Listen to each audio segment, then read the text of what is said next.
Kumusta kayo mga soy ko? Ngayong araw na to magluluto tayo ng ginisang upo. Ito yung mga gagamitin natin pang sangkap.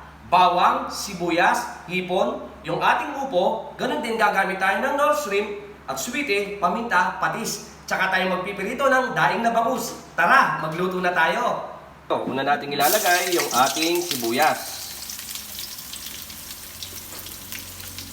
Yan, ayan muna natin lumambot yung ating sibuyas.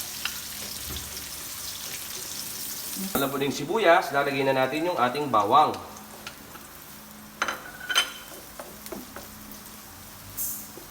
Pag okay na yung ating bawang tsaka sibuyas, maglalagay na tayo ng atsuite. Yan. Kasama natin sa gisa yung ating atsuite para pumula yung ating niluluto. Yan. Pag okay na, lalagay na natin yung ating ipon. Kaya natin maluto na mabuti yung ating ipon.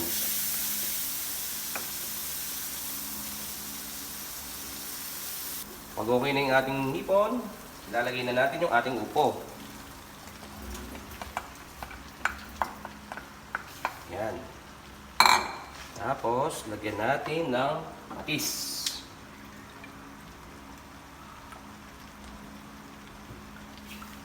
Ganun din, lalagyan natin ng paminta.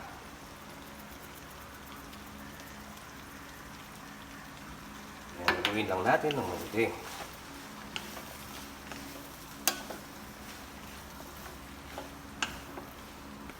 Yan, haluin lang natin ng mabuti.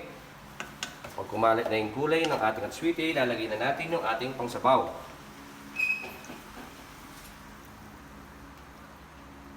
Yan. Tsaka natin lalagay yung ating shrimp nor cubes. Pailalim lang natin. Takpan natin hanggang kumulo. Yan, tignan po natin kung malambot na yung ating gulay.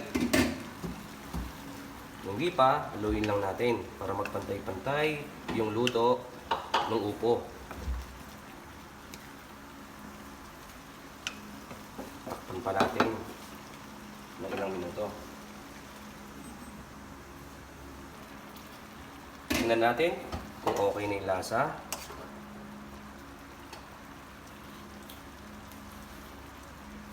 Kung matabang, dagdagan pa natin ng konting asin. Gawin natin, takpan natin ulit hanggang maluto yung ating ginisang upo. Yan, luto na po yung ating ginisang upo. Ngayon naman, magpipirito na tayo ng daing na bangus.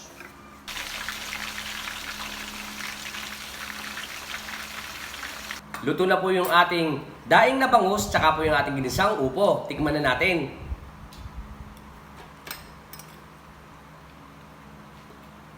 Naman na, soy!